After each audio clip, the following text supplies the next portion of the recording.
Hi guys, it's Prash from Managed Property Limited over here. So today we're going to talk about market value, below market value, and also asking price.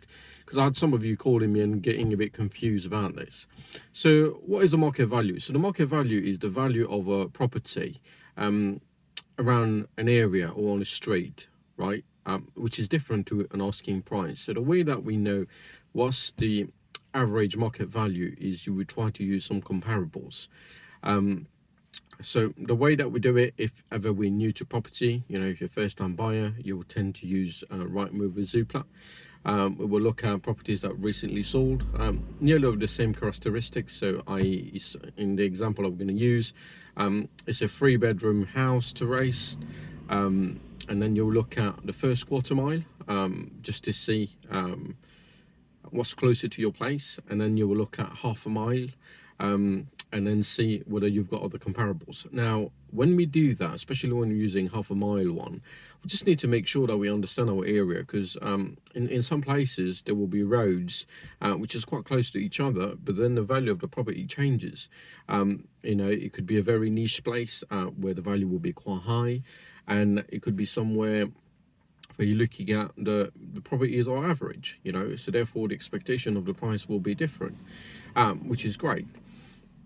So this is how you would do it. Now, asking price is normally governed by what the seller want to sell it, and also what the trend is in the market. But the evaluators doesn't see like that. So the mortgage company, whenever they're sending their evaluators to evaluate a property, they will base it on an average and what they think is right according to their data.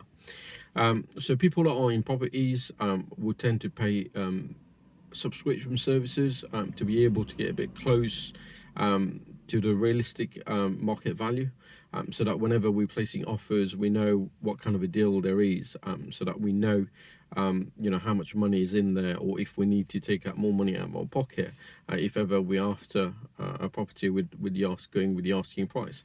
So what does that mean? So let's say, for argument's sake, we're going to use in this example, our property market value is about 100,000. So therefore, if we had to go with a buy-to-let ourselves, it will be 25% deposit. But for a first-time buyer, let's just in this argument, to keep things simple, it's going to be only 10% deposit. Yeah, so your deposit will be 10,000 if ever you're buying a property for 100,000.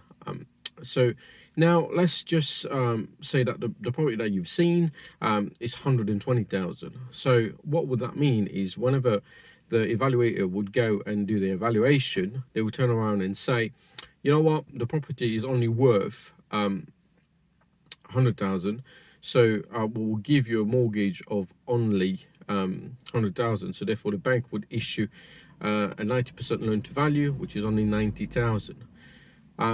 Therefore, the difference in price, so the price was 120, so the 30,000 is what you will need to put in yourself.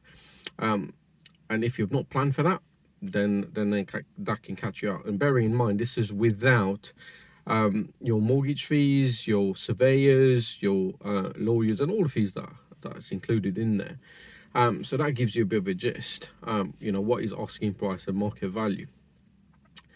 Now, with below market value, so some of you guys might be in Facebook groups, in WhatsApp, and stuff like that, and you're hearing people doing below market value property.